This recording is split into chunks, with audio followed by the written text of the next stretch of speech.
for losers, man. I don't get involved in that stuff, but Angel Rashad Milligan rolling out. That's a good question. Brandon, Yeah, you want one quick question? we can't ask Rashad questions. Hey, Rashad. Man, I'm so grateful to be live on this desktop again, on this laptop again, bro. 49 hours without Wi-Fi. And it might sound like a little bit, but when it's like you have goals for stuff you're doing online, it's terrible, bro. I ain't gonna lie to you. First night, I kind of halfway got through it with hotspot. Second night, I downloaded the YouTube app and went live on my phone for the first time. So, man, just trying any way to keep going. And I encourage everybody to do the same. I want to start off the stream as well. I know I got Paige and 2026 in the title and stuff like that. I'll get to that in a second. But I did want to start off the stream by acknowledging Ronnie. There's a fellow named Ronnie and stuff like that, and he knows my mom, and he was talking to my mom about how he was bragging about me to his coworkers and stuff like that, and he had me like talk on the phone with them one time, like talking to, I think it was his kid or his nephew or something like that, his little cousin, and so I'm talking to him on the phone, and he was like gassing me like, yo, he worked with TNT and ESPN. And I was like, technically, no. Like, I was just around ESPN. A lot of people, they don't really know exactly what I do and stuff like that, because it's like if you cover a game, they think you work for the team or the franchise or the league. Or if you do this, they think like you're with them. And it's like, no, I was just in the building and things of that sort. And I know these people. But yeah. So Ronnie was like that, right? Apparently, Ronnie had a medical emergency recently, and he's currently on life support. And his brain is no longer alive as of last Friday. And so this Friday, his family has made plans to discontinue his support and stuff like that. So I say all this to continue to, first of all, give prayers to the family and his loved ones and the people close to him. I want to say thank you to Ronnie and everything for his presence in his life, because even though we had just a brief interaction and stuff like that, it's something that left a lasting impact on me, and I appreciate that, and it made my day, and it made me smile and things of that sort. And we need more of that in the world. Kindness is welcomed always. Support is welcome always. I appreciate all of you watching right now. I'm not even talking about basketball right now, and it's in the title, and it's still people still here and not leaving. I appreciate y'all, each and every single one of y'all, everybody who comments, everybody who's all this stuff, like, subscribe, all that. I appreciate all of y'all. And it's also just a reminder to all the men, especially men, because a lot of times men, as we get older, we don't really go to the doctor as much as we should, myself included. Make sure you get your regular screenings, make sure you get your regular checkups, your routine checkups, all of the things. Health is wealth, because without health, how can you even work towards wealth? So yes, definitely make sure you constantly getting checked up, all those good things. All right, with that being said, like I said, once again, I'll dedicate this stream to Ronnie. So for sure that let's get into it. I know I had 2026 WNBA early board here, but some stuff came up, so I'm gonna go here first. And it's Mr. Taco Bell, Summer Smell, Rocket Bell, Lakers and 5. Mr. Shannon Sharpe, his future at ESPN is in question. Hold on, let me pause this real quick. His future at ESPN is in question following abuse allegations. Hold on. Let me zoom out. Abuse allegations and bizarre text leak. This was written by Bobby Barak of Outkick. Shannon Sharpe's future at ESPN is in question. Crazy advertisement, by the way. Sharpe, 56, is facing a $50 million lawsuit from an ex-girlfriend who accused him of abusing her in her apartment in October and January. He has vehemently denied the allegations, calling the lawsuit a shakedown. On Tuesday, Sharpe's lawyer said he previously tried to settle with the woman for, quote unquote, at least $10 million. Disclaimer, some of the shared texts are vulgar and of crazy nature. This week, Jane Doe's lawyer released an audio clip to TMZ in which Sharpe threatens to, you can read the words, but yoke the ish out of the client over disagreement. And while Sharp's attorney published a series of text messages showing the woman asking for said things, an exchange also included a text from January 2nd showing the accuser telling Sharp no means no. But I cried when you left because I begged you to put on protection and not to put it in the backside, and you did not listen. The woman who was 19 at the time texted him, I don't care what our history is. No means no, Shannon. Sharp has since uploaded a video to social media, daring the accuser to release the full context and of the two and accusing the lawyer targeting black men. Okay, so there's that. According to the New York Times, Sharp faces a separate lawsuit in New York filed in 2023. In that suit, another ex-girlfriend accuses Sharp of abusing during an argument in 2010. Regardless of the outcome of either lawsuit, ESPN sources have expressed doubt that Sharp will return to the network. The sources reference how ESPN dismissed Michael Irvin, who Sharp replaced on First Take in 2023 after a woman accused him of misconduct during the week of Super Bowl. What is that? 57. Come on now. 57. Irvin has not appeared on ESPN since, despite Stephen A. Smith campaigning for Irvin's return. Smith, who also serves as an executive producer on First Take, was less adamant about Sharp's future when discussing the topic on Tuesday. I know, and I can tell you all. I know, and I can tell you all, I spoke to Shannon, not in details, but I spoke to him, and he emphatically proclaims his innocence. According to Mr. Busby, his client emphatically proclaims his guilt. So where does that leave all of us? I love to tell you, I know the answer to that question, but I don't, Smith said on his podcast. Smith added that he's spoken to ESPN chairman Jimmy Pitero about Sharp's standing with the company following the lawsuit.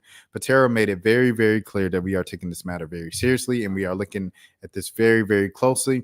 And once we gather as many facts as we can, we will go from there. ESPN's decision to hire Sharp was questionable from the start. His stints at CBS Sports and FS1 both ended unceremoniously. Oh Lord. Reading fundamental. As rumors surfaced about his temper and demands. Specifically, CBS put Sharp on leave after a woman accused him of forcing himself upon her. In 2023, security had to separate Sharp from. Okay, this has nothing to do. I don't think so. But okay, in 2023, security had to separate Sharp from Memphis Grizzlies player Dylan Brooks and John Morant during a verbal exchange at a Lakers game for which Sharp was responsible for starting. I guess this is just showing that he's an aggressive guy. Last year, Sharp claimed that he accidentally streamed an Instagram live video in which his followers could hear a woman being intimate with him. Social media users have speculated, who knows if this is true, that Sharp uploaded the video intentionally in response to Antonio Brown and others accusing him of swinging one way. Either way, it's always something. Sheesh, Bobby did not hold back, did he? While ESPN values Sharp, hence his $6.5 million annual salary, he only go on First Take about twice a week, ain't it? Goodness gracious. Okay, hold on. Okay, about twice, 6.5 million annual salary. There is a line, especially at Disney. Every few months, Sharp seems to cross that line. Now he faces a lawsuit where he's accused of forcing himself and unalive a woman of 35 years his junior. I look forward to presenting the evidence in this case of the judicial process where the truth matters more than the sports icons. Desperate public spin, the accuser's lawyer said in a statement to New York Times. In the absolute best case scenario for Sharp, ESPN will have to answer for the nearly 60-year-old employee threatening to blah, blah, blah, a woman, calling him manipulative as a lover. ESPN did not respond to Outkick's inquiry about Sharp's future at the network. Okay. So, yeah, man. Like I said, I think this entire situation, what it sounds like from what was coming on Shannon's side, it sounded like that the nature of their relationship was a bit taboo and things of that sort. And all of the alleged kind of things that she's like flipped on him is like something where Shannon thought he was playing the game and she didn't, or she thought that he thought that they were both playing the game, and she was like, I'm recording you. I got you. Presented it to the courts, try to get some money, whatever the case might be. Now, not salute, but, respect and prayers to all real victims and stuff like that. You have to take that stuff seriously. But according to what Shannon put out, and has kind of maintained and publicly put out a lot of the stuff that's just like embarrassing to anybody else, is really saying that like this is just the type of timing that I thought we was on. This was the nature of our relationship. It was a little kind of, I don't know the words to say without yellow mark, inky, inky. I don't know if I can say that, but inky with the K in front of it. You know what I mean? And that was kind of the nature of it. And then she flipped it, and it became no longer inky but real, and gets him in trouble. So yeah, there's that. Yeah, I definitely understand. Like ESPN is let go of people and let people go from their network for very, very less reasons. I think what was another thing. It's kind of, you think about obviously Paul Pierce, but people say Paul Pierce wasn't as valuable to the network as Shannon is. I get that. I mean, or I hear that argument. And then, you think about someone like a LeVar Ball who was kicked off of ESPN from appearances and everything like that, just for saying, what was LeVar Ball saying? He said, yeah, I'll switch gears with you anytime, Molly. I'm like, are you serious? That was like what, 2016, 2015, 2017? Like, oh no, they won 2015. It was 2016, 2017. And they what you call them? They banned them from the network for saying that. So, ESPN is definitely like gotten rid of people for very, very fewer offenses and less heat on the offenses. I think, like what a lot of people are saying is just like, you play dangerous games, you know what I'm saying? You find yourself in situations like this. At the end of the day, whether or not he's innocent or not,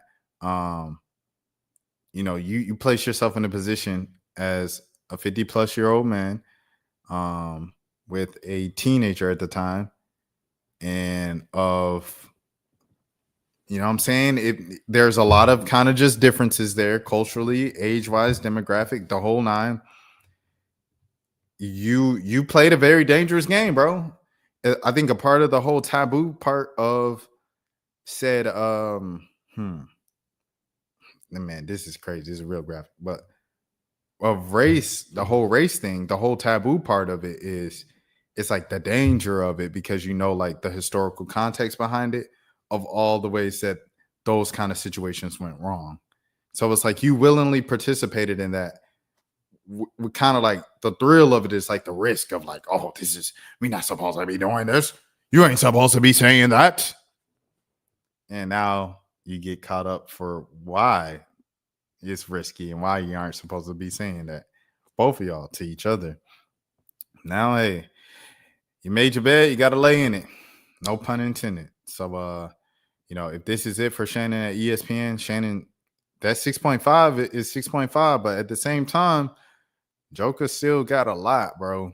Like, I don't know the hit that his content's going to take. I know he did Club Shay Shay with Terrence Crawford, with Bud Crawford today and things of that sort. And a lot of the comments were just like, bro, like, you got a case going on, bro. So I know that's the case right there. And I know, but he still got Nightcap every night. He's still got his own network. Where he has Club 520 and Jeff Teague on the podcast and things like that. So it's like that's still one of the more popular basketball podcasts. Nightcap is one of the more popular like men's entertainment sports shows that come on every single night. And then Club Shay Shay is still probably the most. Would y'all say Club Shay Shay is the most popular interview show out right now? It might be. Like I know for a fact it was like without a doubt after Cat Williams it was at that time. I'm not 100% just sold on it yet that it still is, but probably for one-on-ones, I think Club Shay Shay still might be it. You know what I'm saying? So I mean, Shannon will be good regardless in terms of money, but so I mean, it is what it is. It's unfortunate that he loses a source of income, but he set his career up to where like can't nobody like stop his shine for real, for real. I mean, would he take 6.5? I'll take 6.5. Yeah, I'll take an extra 6.5 million. Thank you for coming on twice a week just to say Lakers in 5 days a week. Oh yeah, or 2 days a week, whatever the case might be. Yeah, for sure. But that is what it is. So yeah, that's how I feel about that situation, and that is the case right there. So his future is apparently cloudy. Now, so what y'all been waiting for, man? What I put on the first thing on the title, we got the 2026 WNBA Big Board. Way too early from Bets to Miles. This is from Michael Vopel of ESPN. Shout out to the Hall of Fame writer. And the 2025 draft is in the books and started next month. Joel sent this to me, by the way, earlier today. And he was just because we've been having a conversation about AZ and Flage, AZ versus Flage. So shout out to Joel. Starting next month, we'll find out how those players adapt to the league, but it's not too early. It is too early. But we'll go with this anyway. It's not too early to examine next season's college senior class to see who might be in the mix to be selected in the first round of the 2026 draft. In the past 4 drafts, number 1 pick seems certain throughout the women's college basketball season. Guard Ryan Howard, forward center Leah Boston, Caitlin Clark, and Paige Bueckers. The Atlanta Dreams, Howard, and Indiana Fever's Boston and Clark were selected as WNBA Rookie of the Year. In honor, Becker is favored to win this season. For 2026, a center is projected to go number 1, but some top-notch guards will be in the mix too. For this list, we're ranking only the players who would be designated as seniors or grad students for the 2025-2026 season. The draft, as always, could include overseas players and draft-eligible juniors. For the WNBA, which grows to 13 teams this season with the expansion of the Golden State Valkyries, will expand to 15 teams in 2026 as Toronto and Portland join the league as well. Here's a look at the top 15 college prospects. First of all, what a time to be a college senior, bro. Not only do you get the new CBA and things of that sort, you also get 15 teams. Crazy. So it's like kids just have a better chance to make a team now. But I do still want to see the rosters be expanded to 15 from 12. Like, I think that's just more fair as well. Here we go. So you can play for the team and make the team that you got drafted by. Doesn't that make sense? Harmony Turner, stay in shape. Deja Kelly, all the rookies. Breezy Hall, y'all make sure y'all stay in shape for sure. Regardless of what happens in this preseason, stay in shape. Because expansion to 15 teams next is going to be a lot of spots. So come on, take them up. Number 1, Lauren Betts. We had this talk because y'all know I kind of dubbed Flage as number 1 for the longest since last summer. Talked to her about it herself on the carpet. Ow, that's a flex. But yeah. So we had people saying no, it's gonna be Lauren next year. It's gonna be Lauren next year. We'll see what happens senior year, but right now Lauren is number 1. She's had a great career so far, living up to her number 1 out of high school kind of expectations and things of that sort. You got a couple number 1s, AZ and Lauren. They were both number 1 in their class coming out of high school. And last year was her best season at UCLA. And she really came along and became a first-team All-American. So shout out to Lauren Betts. It was a bit of some rough moments in that tournament, but also some highs, and things of that sort. So shout out to Lauren Betts. Number 1 is right now. Number 2. Ooh, okay. I just seen number 3 for the first. Okay. Number 2 is AZ Fudd. Okay. All right. So AZ Fudd, no surprises here. AZ, number 1 player coming out of high school of her class, a sniper, quick release, but she can also play the game. Just all around. She's not just a catch and shoot shooter. She was just playing her role within the UConn offense with Paige Bueckers and, then Tara Strong. But AZ can run point if she wants to. She can pass the ball. She can bring the ball up. She has a high basketball IQ. She moves well off the ball. You guys seen, like I said, her role as an off ball, scorer and things of that sort. And, as a role player, catch and shoot player, all of those things. So, yeah, I think AZ just kind of has all of the tools to do what she needs to do. And, no complaints here when it comes to AZ Fudd. Number 3, Olivia Miles. Oh, okay. All right. Okay. Olivia Miles, number 3. All right. I like Olivia Miles. She would have been the number 2 pick this year to Seattle. She stayed in the draft. I'm watching, though. Okay. Number 4, Tanaya Latson. Tanaya Latson, leading scorer in the league.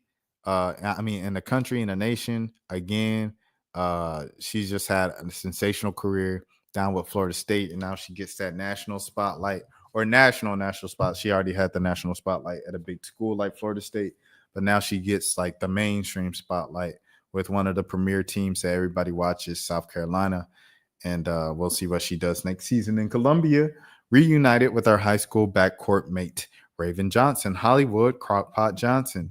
Now, with all that being said, respectfully, Flau'jae better. Flau'jae better. Let's debate about it. Come on, man. Flau'jae really one of the ones, and I'm tired of people disrespecting Flau'jae just because she raps. Y'all discrediting Flau'jae just because. What you saying? We talk, it ain't last a week, but you liking my story, you gassing me? Are you gonna rap or be an athlete? If I'm still doing both, come on, man. What is we talk? I gotta pop it. Shout out to Flau'jae, man. But I really think because she can rap extremely well, she gets underrated in basketball. Even if she's on, check me out now. Even though Flau'jae is on every commercial, and Flau'jae is probably out of this 5. You can say AZ Fudd might be the only one that rivals her in terms of fame. So she might very well be the most famous person in this draft, right? You can argue that. She's still underrated as an actual basketball player, bro. I feel like, because I think people just look at her more as a celebrity and an influencer and the rapper and stuff like that, and a decent basketball player. Flau'jae better than decent. This season, she took a huge leap. Junior season, she took a huge leap. And too, you know what I'm saying? She took a huge leap her sophomore season as well. And in her freshman season, she made a huge leap from when she first got in the league, adjusting, figuring out the league and things of that sort, versus the end of the season. And you know what I'm saying, the postseason, once we get into the national tournament, all of those things and stuff like that. Like, you know what I'm saying? Like, Flau'jae really shows those leaps and those jumps, and she's showing. So that's why I feel like, and she's still playing within the system. She's still playing within the offense. You got to look at the talent she's been playing next to. So she's got to share shots with Michaela Williams. She's got to share shots with Anissa Morrow. She had to share shots with Angel Reese, where she wasn't the number one option. This was the first year where she was the number one option, and she was averaging 19 points until she got hurt at the end of the year, everything like that. And so, like, her season total came out to 18.6, but she was averaging 19 points all season. And I don't know, man. I just think, don't be fooled by just the numbers, bro. I think Flau'jae is it, bro. I think she's legit. Olivia Miles, great all-around player, triple-double queen. Yes, salute. A very talented player. AZ Fudd, her basketball IQ, I feel like it might be the highest. Lauren Betts has a lot of skill. A lot of people look at 6'7". It's a lot of 6'7" players that cannot play. She's got a lot of skill. She loves the game of basketball. Her passion is there. She loves to win. All that, you know what I'm saying? That's the type of player she is. She fouls, she hits you, everything like that. If it get down to it to win the game. And this is just something you can't teach. So I respect Lauren Betts. I respect AZ Fudd. Olivia Miles and Tanaya Latson, I respect their college careers, but I think Flau'jae should be above both of them, in my opinion. That's my opinion, though. Ashlyn Jackson, I did not know she'd be a senior next season. I really like Duke's team. Like, every time I watch them, and by the way, I want to put a disclaimer on there. I only watched Duke in the postseason this season. I only watched them in the postseason, so I wasn't watching them all regular season. Yes, I kept up with them from afar, so I knew I knew about Toby coming into Duke. Of course, like, everybody knew about Toby because she was dunking.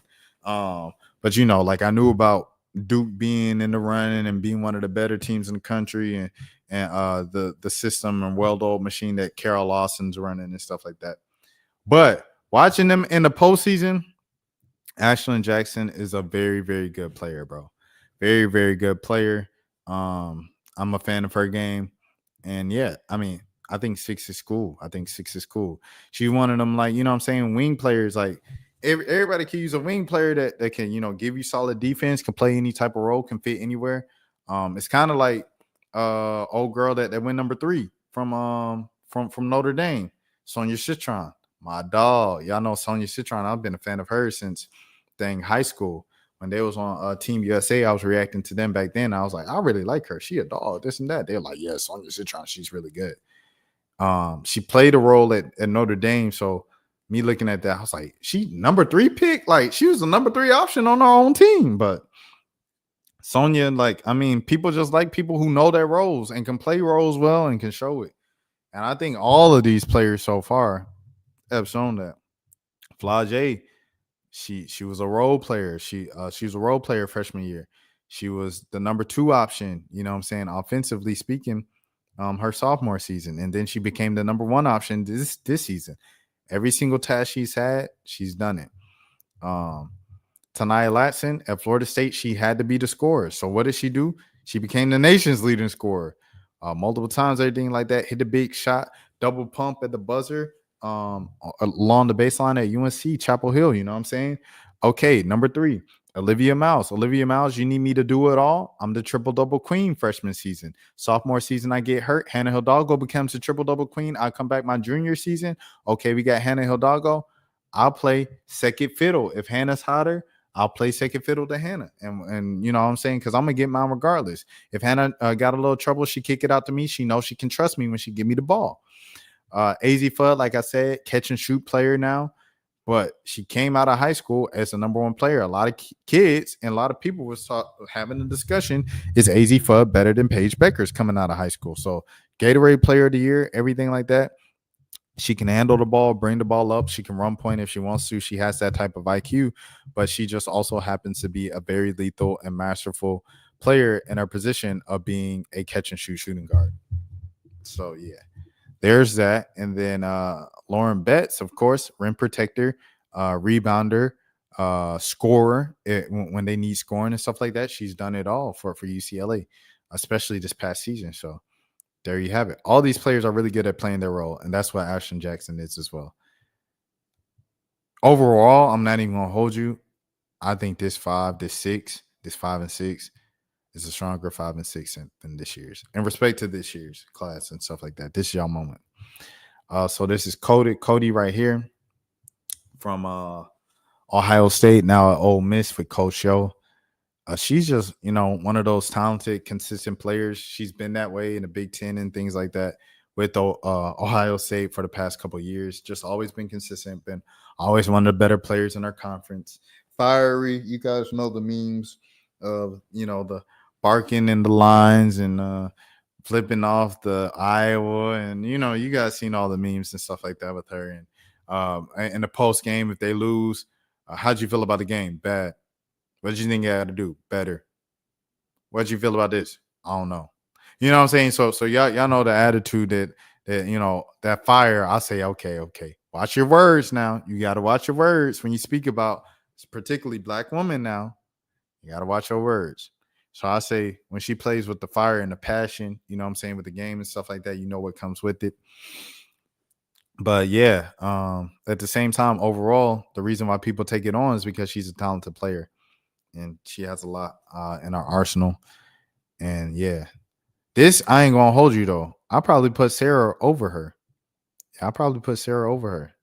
Sarah averaged, bro. I still cannot get over her like stat line, bro. She averaged 19 points, nearly 10 rebounds, and 2 blocks a game, bro.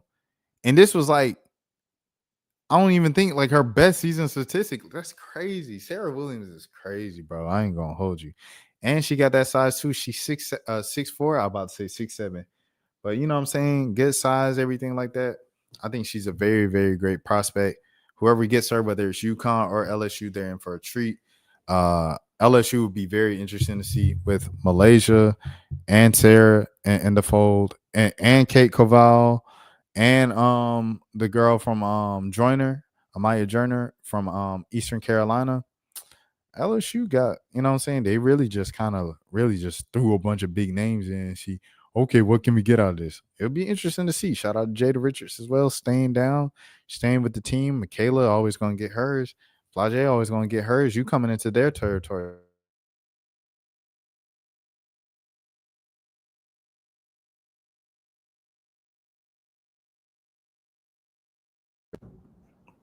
Give me a second. Give me a second, y'all. Let me get this mic right.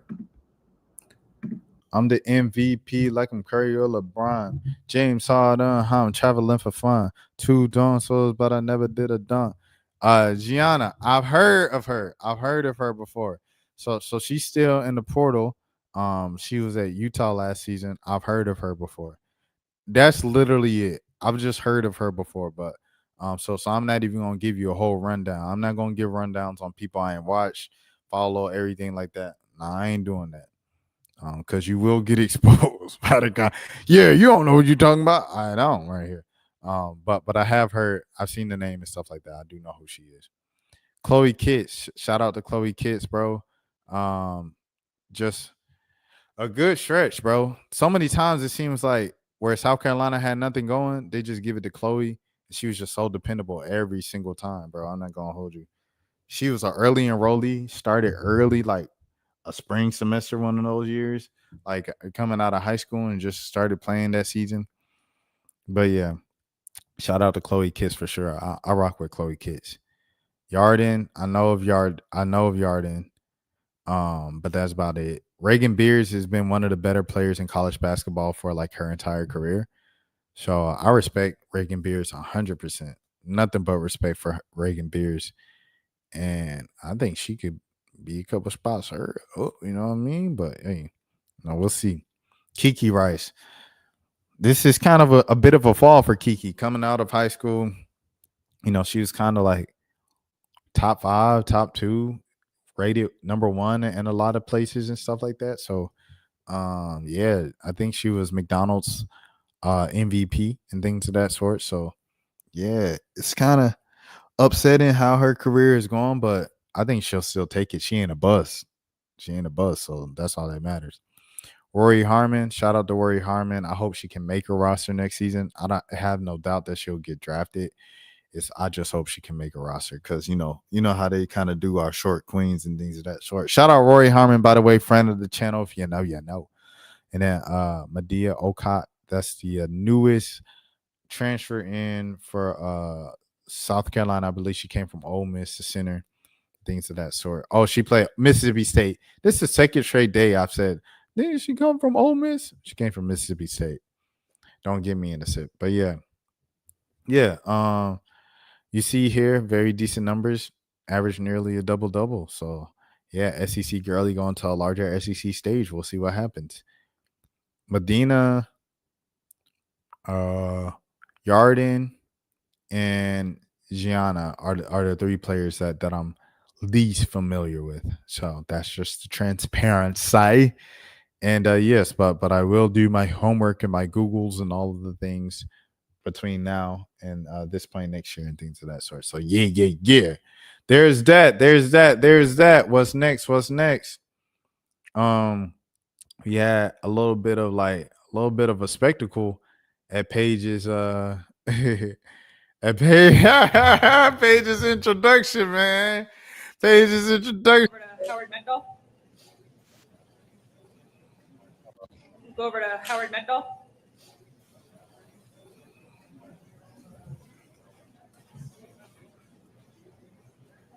So if y'all don't know why Paige made that face and started smiling at the end, what had happened was Howard had some intel and he reported that Paige was considering not going to the WNBA or holding off from playing for the Dallas Wings for an entire season until the new CBA kicked in next season. And so that's what he was reporting and things of that sort. And it was kind of like this whole thing of like a pocket of people, especially after Dallas won the lottery, of like, she's not going to play for Dallas. She's not going to play for Dallas. She wanted to go to LA. She wanted to go to a big market, this and that. And it's the exact same kind of type of talk that people have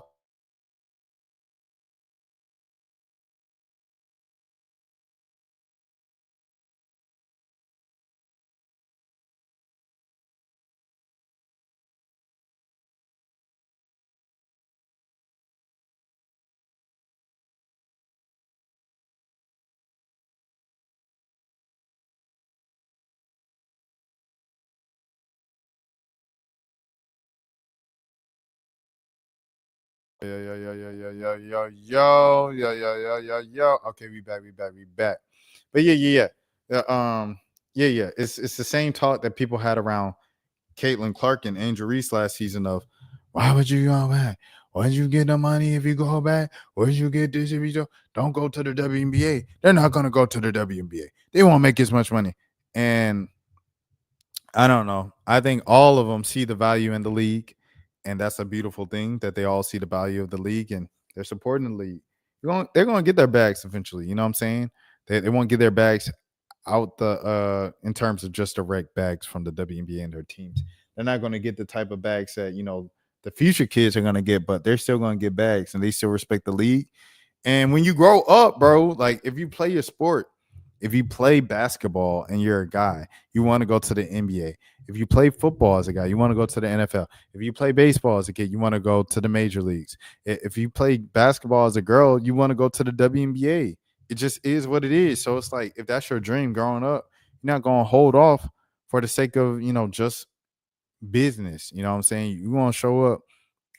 I'm supporting the league. I'm here because if we don't show up to uplift the league, who will? If we don't show the value in our league, and we want to wait to ABC, then other people won't respect our league as well. So there's that. And I'll pull up the actual thing from Reddit that just kind of and shout out to Howard, by the way, amazing journalist.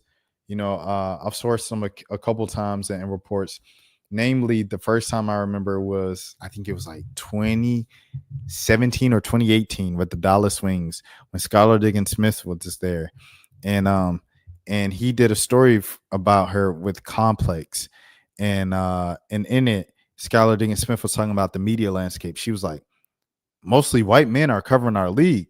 We don't have enough black women covering our league, and the league is mostly black women. So I asked her about that comment, and she further responded on it because I was like, "What? How is it when you come to Atlanta and you see this?" Where it was like Autumn Johnson was out there at the time. She was like, independent baby, you know what I'm saying? Student journalists and things of that sort. Who else was there? It was them, Autumn Johnson. It was Taylor, her camera person, Autumn Johnson, Taylor, and LaChina Robinson. She shouted out LaChina, Jamila Johnson. So she was just shouting out all the beautiful black women that were covering the game and things of that sort. And she shouted out Howie. And Howard, he shouted me out. He said, "Thank you for this, Rashad." So shout out to Howard McDowell. And he's got a book coming out on Caitlin Clark too, with pre-orders available now. So get the pre-orders. However, with that being said, this was something that he said, and apparently Paige did not like that he was reporting this. Going to sum up, so Complex Chicken 0311. Is this Complex Chick Reba? My dog, shouts out to Reba if this you, but on the WNBA on Reddit. Going to try to sum it up, but you can read the article for the full story. CBA, the WNBA's media rights were worth around 25 million, growing to 35 million a year over the life of the last CBA signed in January 2020. I'm intentionally not using things like Ion deal in this calculation since it did not exist when the CBA was last signed. The new media rights deal is going to check in when all the games are sold, somewhere in the neighborhood of 8 games that. Of 8 times that, excuse me, my bad. Somewhere in the neighborhood of 8 times that. Media rights is by no means the only revenue stream for the WNBA, but as with any league, it is the biggest. WNBA owners only own around 42% of their own teams, with the NBA owning 42% of the league and the remaining 16% belonging to the world's best bargain hunters, the folks who paid $75 million for it back in 2022. If you thought it was a good deal already, Sportico reported that this past week that expansion teams coming into the WNBA will dilute the ownership stake of the WNBA owners, but specifically not the NBA or 16 percenters.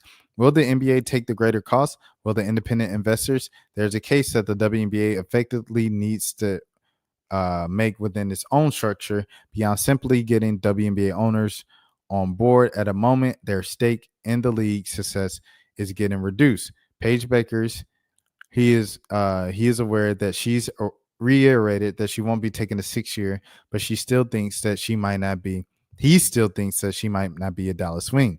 He thinks it may be it may well be the most beneficial thing Paige Bueckers could do for the NBPA is not play in the WNBA in 2025. He then thinks she could declare for the draft, but tell the Wings that she won't sign with them, go play for the Turkish league and make 7 figures, play for Unrivaled, another pro league, or Maverick Carter's new venture. She could sign a deal for a video podcast to follow her around the world, attending sporting events. She can monetize TikTok she makes with AZ Fudd.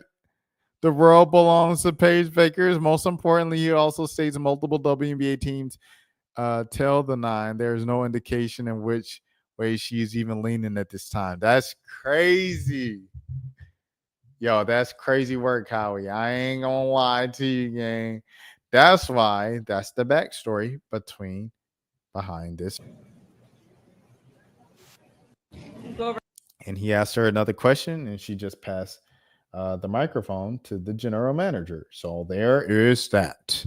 Who just happens to be the former coach, Kurt Miller, as you guys know, Connecticut Sun, and the Los Angeles Sparks. Okay. So here we go. Another story. It's a mother with a broken heart, man. So rest in peace to this mother who reportedly passed away, is no longer with us because dealing with the heartbreak of losing her son. So yes, Georgia mother passes away from heartbreak after her son was brutally, this is from Colin Rugg, by the way, on X, aka Twitter, after her son was brutally beaten in his home in an alleged hate crime. Devastating. Rest in peace. Tasha Lawson passed away just days after giving an interview honoring her son who was beaten to be unalived. Relatives say Tiandrick Lawson, 20, was beaten and unalived by 2 men who broke into their home while the mother was away. Family members say that the men believed they beat their son because he was gay. So I always say this. Like, regardless of how you feel about homosexuals, the LGBTQ community, whatever the case might be, beating them up or like unaliving them isn't going to make them no longer of that community. Newsflash, buddy. You could beat a kid till he blue in the face. If he was gay, he's still going to be gay. He's not, you can't beat the gay out of a gay. You know what I'm saying? It's just like, so I never understood that. Like my entire life, I never understood that. Like what is the logic here? He beat you up because you gay, because you a punk. That's so stupid, bro. You beat him up, then what? He gonna dust himself off, and then by about high school, college, they already know how to fight at that point because they've been fighting their whole life. They had to learn how to fight. But anyway, regardless, before that, right? They get up, they dust themselves off.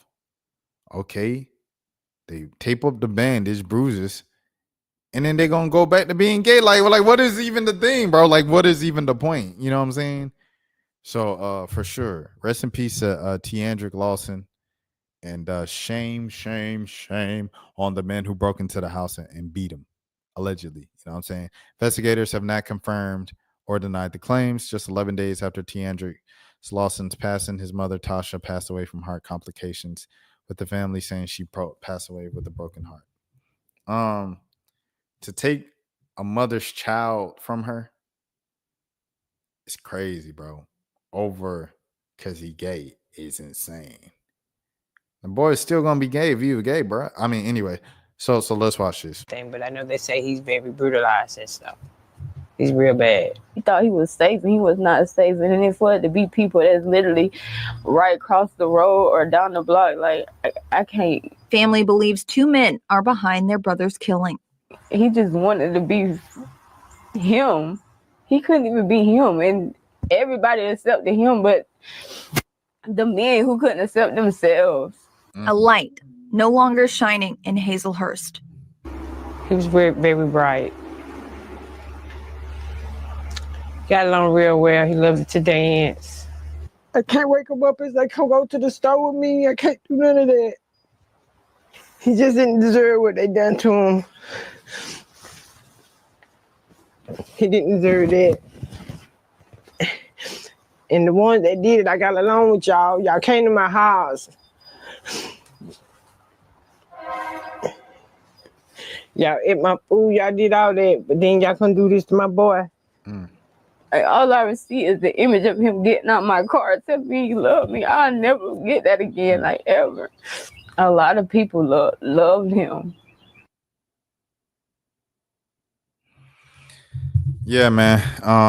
All that homophobia stuff, bro. Y'all could really keep that away from me, bro. I do not care. Like, I'm gonna tell you 100%, bro. Every single time, like, I don't care if it's a family member, a relative, someone I love, I keep near and dear to my heart. If you come with that homophobia stuff, please keep it away from me, bro. Please keep it away from me. Because what the Bible say? He who casts the first stone, the one without sin. Bro, we all, come on, man.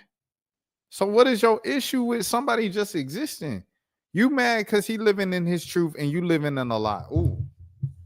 Nice. I ain't gonna lie. I might just say, hey, hold on now. I say you mad because he living in his truth and you living in a lie. See, the thing about being black, right? I can only speak about being black because that's what I am. I can't speak about anybody else. The thing about being black is it's a lot of people who are black. I feel like more people in our community than not who are playing someone other than their true, authentic selves.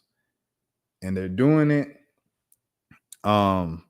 really because just of social acceptance, to be honest, within their own communities, within the people around them and stuff like that. They're really doing it for the validation. If they're not doing it for the validation of fellow black people and fellow acceptance within the black community, they're doing it for fellow acceptance within the white community, and they're doing it for validation from, white people and things of that sort. So black people, a lot of black people that I know, I feel like I've been a victim of it, doing it sometimes and stuff like myself, of just like not being who we are.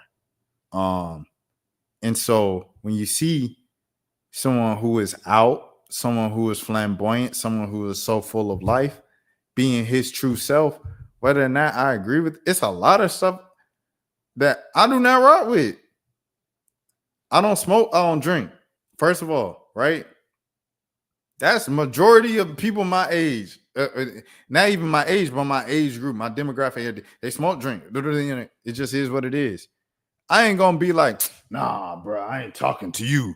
I ain't gonna pick up this phone. You just got drunk last night. Like what?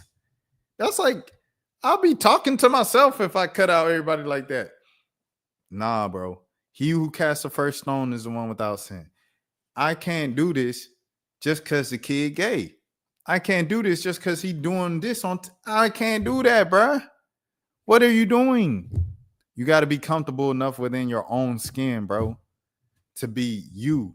And you can't be mad that somebody else is doing it because you can't do it. That's jealousy. That's hatred. That's white. That's lame. That's bro. That is. That's this. That's all those things, bro. And y'all really got to, you know what I'm saying? You got to face yourself in that mirror.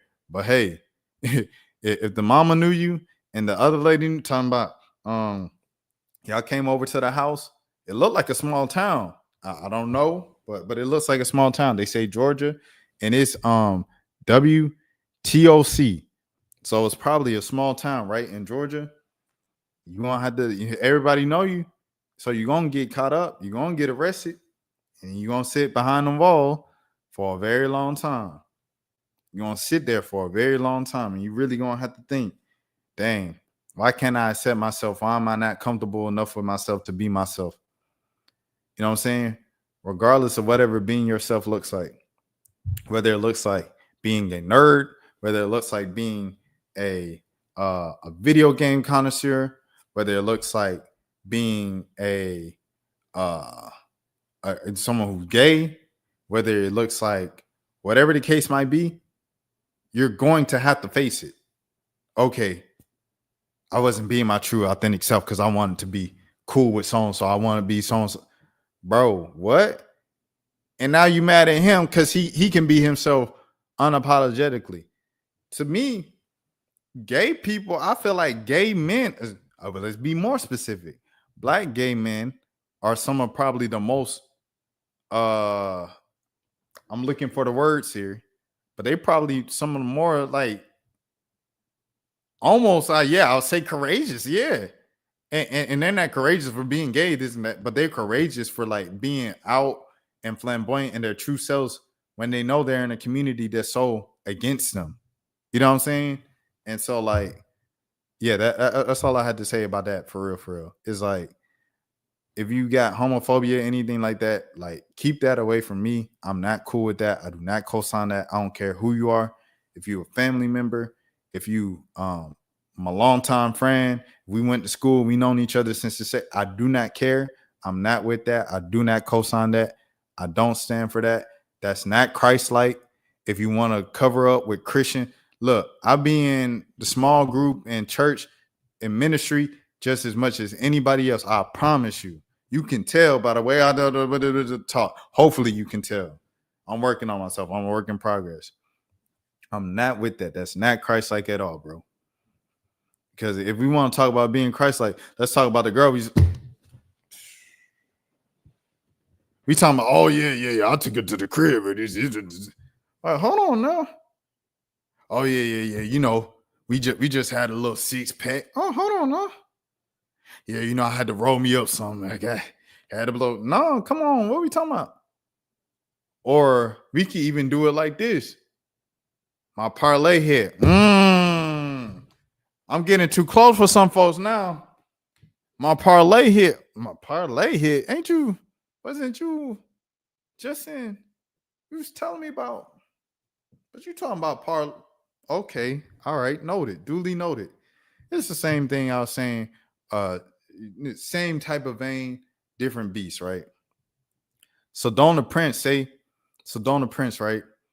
Sedona Prince might be, you know, saying feel uncomfortable about her appearance. You know, she's taller.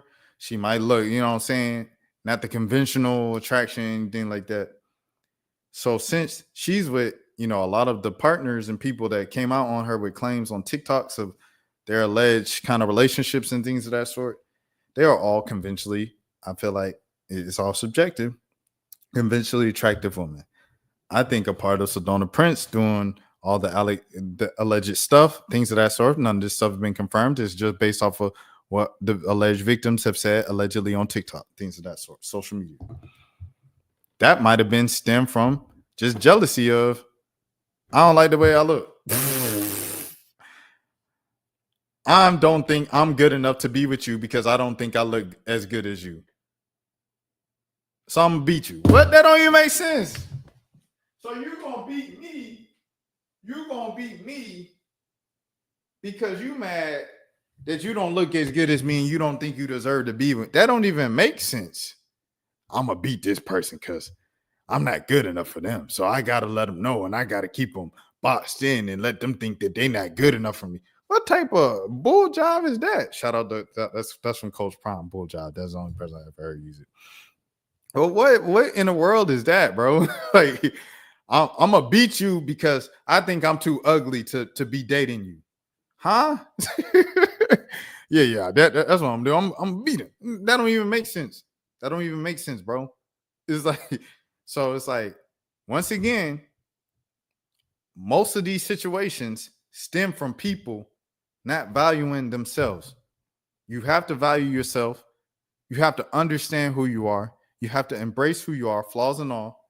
Crooked teeth, crooked eye, humpback eye. You have to accept every single piece of you to just be able to survive, bro. Because if not, you're just going to be messing it up for everybody else. You ever been to a party or a situation and someone was doing too much and messed up the whole vibe? Same thing. You coming into people's lives and ruining everybody else's life, disturbing the peace just because you're not comfortable with yourself. That don't even make sense. So become comfortable with yourself, bro. Become comfortable with yourself. Because if you don't, eventually it's gonna show at some point. That's all I had to say about that. And yeah. Shout out to Flip the Script. My dog flipped the script back in the day. She said she is 15. The sister 15. That's crazy. That's crazy. My dog flipped the script in the building. Everybody say what's up to Flip in the comments, things of that sort. She was here for the legendary stream the other night. But yeah, man, if you tuning in because I see the numbers going up and stuff like that, I think I have one more. I might as well do it. If you do not respect yourself, others won't. 100%. If you don't respect yourself and others, you know what I'm saying? You looking for respect. You're looking for, oh, they're gonna see me today. They're gonna learn today. They're gonna they finally gonna respect me. Bruh. They will respect you if you respect yourself first. Ooh. It sounds like someone been paying that $60. Someone been talking to that lady. Ooh, I ain't gonna lie. I can't even take credit for it. I can't even take credit for it. I just be doing the work for real. Top sport. This is from Muhammad Ahmed. I'm the first ever WNBA player drafted, and now I work at Amazon and sign my coworkers' trading cards. So this is Dana Heeds. Dina Head. Why am I saying Heed? I'm sorry, y'all. It's late. Dina Head. Her journey is a remarkable one. The now 54-year-old has played basketball in almost every corner of the planet, but her potential last stop in her stellar professional career is inside of an Amazon warehouse. What a lead. What a lead. Who wrote this? Oh my gosh. Muhammad Ahmed. Gosh, Lee, boy. You wrote, I hope this ain't no AI, because that's a lead. Journalist, if you want to, come on now. Come on, Muhammad. Ain't he a freelancer? Someone give this man a full-time job. That's a lead right there. Let's read it one more time. Dina Head's journey is a remarkable one. The now 54-year-old has played basketball in almost every corner of the planet, but her potential last spot in her stellar professional career is inside of an Amazon warehouse. You better write that, boy. Back in February 1997, Head was 26, and then no chance. I'm sorry. Marinade, France, Francais, waiting to hear her name called in the first ever WNBA draft ahead of the inaugural season. Head was in France because she played basketball there, and she lived in a house owned by the neighbors that was tucked away by a small body of water. Marinade is a small town in southwest France, over 500 miles away from Paris, and the closest major city is Toulouse. When she graduated from Tennessee in 1992, Head's only viable option was to play basketball overseas. There was no serious league in the United States. Along with France, Head would make stops in Hungary, Italy, Brazil, and Spain as she hopped around professional leagues around the globe. When the WNBA finally launched in 1997, was backed by the NBA, Head finally had the opportunity to return home for good. The guard could not speak to her family and friends and actually talk. She could not speak to her friend and actually talk to them. Okay, there we go. You didn't get to call home every day, Head told ESPN last year. You could, but it costs an arm, leg, and a couple of toes. So when the WNBA draft occurred ahead of his first season, Head was a part of an elite player group, essentially for the players who weren't in college and had already played professional basketball. A long-lived Pat Summitt, man, for sure. Shout out Rocky Top for sure. All right, cool. As the draft began, Head's phone rang fast as she'd be selected as the number 1 overall pick by the Utah Stars. There's a lot of excitement around bringing a women's league to the state, said Head, long time coming. Head went on to play 3 seasons in the WNBA, and she would play her last season in 2000. We'll find out. For the Phoenix Mercury, retiring at 29. She now works at Amazon in human resources after spending 8 years in operations. When her colleagues discovered her remarkable past, they found out one of her trading cards online and bought it for her to sign. was a big surprise, and that's pretty meaningful, Head said. For so many people, what we accomplished or where we've been and the experiences that we had, that's fascinating for the masses, Head told ESPN. Oh, you think? She has a wall in her home that documents her basketball journey. On it are frames of her Tennessee, Utah, and Phoenix jerseys. She has 2 WNBA basketballs in clear boxes and her own copy of her trading card, plus a book full of color photos from her first WNBA season. Head is one of the figures in women's basketball that will never be forgotten, the true trailblazers, and she knows she has played a role in the current growth of the WNBA. For all of us that were afforded the opportunity to be a part of that inaugural season, I definitely say that we had a role in the WNBA's growth, Head said. The Lynette Woodards of the world, the Teresa Edwards of the world, they have all set the tone for where we are today and never to be forgotten. Salute to Miss Head, bro. Great story.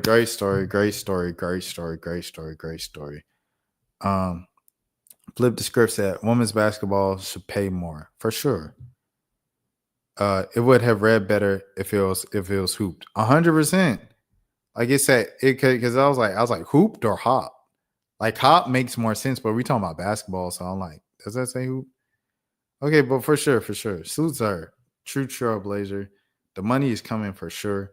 And despite popular belief, a lot of the largest ratings in the league are still from its inaugural season, which I think is like the case with most leagues. Like MLS, that's the case.